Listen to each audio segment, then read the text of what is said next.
Mukwano gwange gwe eyekumidde ku UG updates nyongera maaso n'okubuuzaako nkutegeeza nti kyokola kyamaanyi nnyo gwe omukwano gwange ali e Bulaaya, Saudi, Qatar, Oman, UK, USA nyongera maaso n'obalamusaako mbabuuzaako nti kyemukola kyamaanyi nnyo mwebale kwekumira ku mayengo ga UG updates.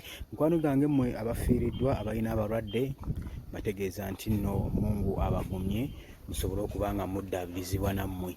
Naye mukwano wange wenjogerera saawa zino twasimbudde nanti twasimbudde tuyinza nakiteebereza ekiri emukono mukanda wange gwali eyo.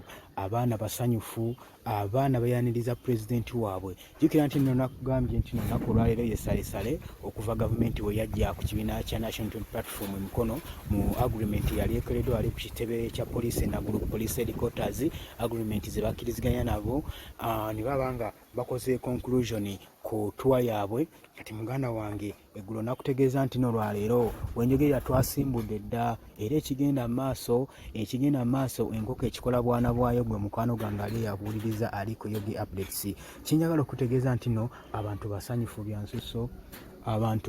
bya nsusso gwe mukwano gwange yekumidde ku UG updates. Tulaba wano nga abaana bayiwawo emibiri, abaana teri abakuba ku mukono, teri wadde poliisi kugiwondera. Poliisi nga bwe twagambye eggulo bwe twadde twekubaganyaamu ebirowoozo nti poliisi enaaleka abaana ne bakola mobilization yaabwe mirembe, poliisi ebatunuulidde ebakuba kyamuli, teri wadde abasongamu lugalo, teri wadde. Naye kyetwebuuza enaafuna ekinyegenyege eyo gye bujja mu maaso n'etandika okubaako ekibeera kyeteekawo ku muganda wange eyeekumidde ku UG updates. Nyongere kutegeeza pulezidenti w'abantu, pulezidenti wa National Unity Platform Robert Kyagulanyi Ssentamu amanyikiddwa nga Bobi Wine ali mu maaso yasimbudde dda ayolekera ekibuga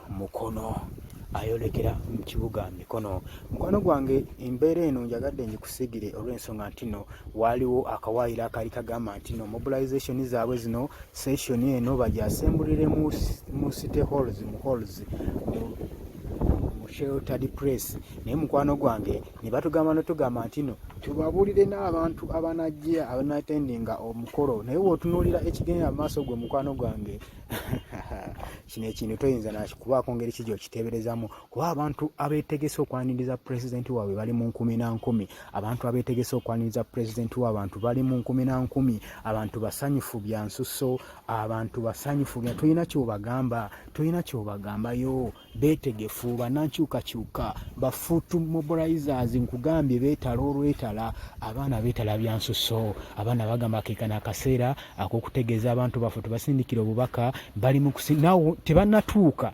Mwenjogerera tebannatuuka gwe mukwano gwange mpuliriza, naye era obubaka olwedde bali mu busindika, olwedde obubaka omaze obufuna gwe kikyolaba mu kkubo bubaka bwennyini oba omaze obufuna kiba kitegeeza ki? Ti yoyo omulonde, yo pulezidenti w'abantu omulonde gwe yeekumidde ku UG updates. Nkutegeeza mukwano gwange nga tuproceedinga nga tugenda mu maaso kusaba bambi gwe omupyaliko ampuliriza nkusaba osubscribinge. Genda wansi awo ojja kukola ekigambo subscribe kikooneko koonekadde, ojja kuba ofunanga notification bwe tuba tuleesa amawulire. Mukwano gwange w'osubscribinga kituyambako nnyo okuuma omukutu guno ogwa UG updates nga kweguli amayengo gano nga gasobola okutuukako buli oteekako information n'oba nga osobola otulaba gwe mukwano gwange ali eyo ampuliriza. Naye nga nyongera okutegeeza gwe atanaba ku subscribinga, likinga, sharinga, commentinga gwe mukwano gwange ali eyo. Ne nyongera maaso n'okutegeeza nti no wenjogerera abaana bali mu kubo balumba, abaana bamalirivu. Gwe gy'otali abaana bamalirivu gwe mukwano gwange ali eyo. Twagambye nti tujja kuba tukutuusaako buli mawulire. Jjukira mobilization tour yazzeemu era nga gundi tebo we nagibawadde engeri yetegera otambulamu yeeyo nti bwe tuva wano ku Lwokutaano ate twolekera Masaka nga we nagambye gwe mukwano gwange yeekumira ku UG updates. Kati pulezidenti w'abantu kamala okutuusa obubaka eri bannamukono, obubaka babufune.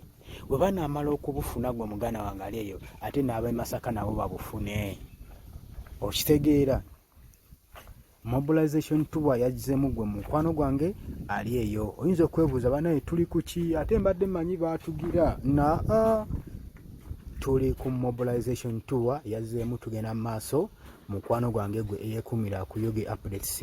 Nkutegeeza nti nno gwakubiriza bano ne basubscribinga nawe okola kyamaanyi nnyo ddala gwe mukwano gwange.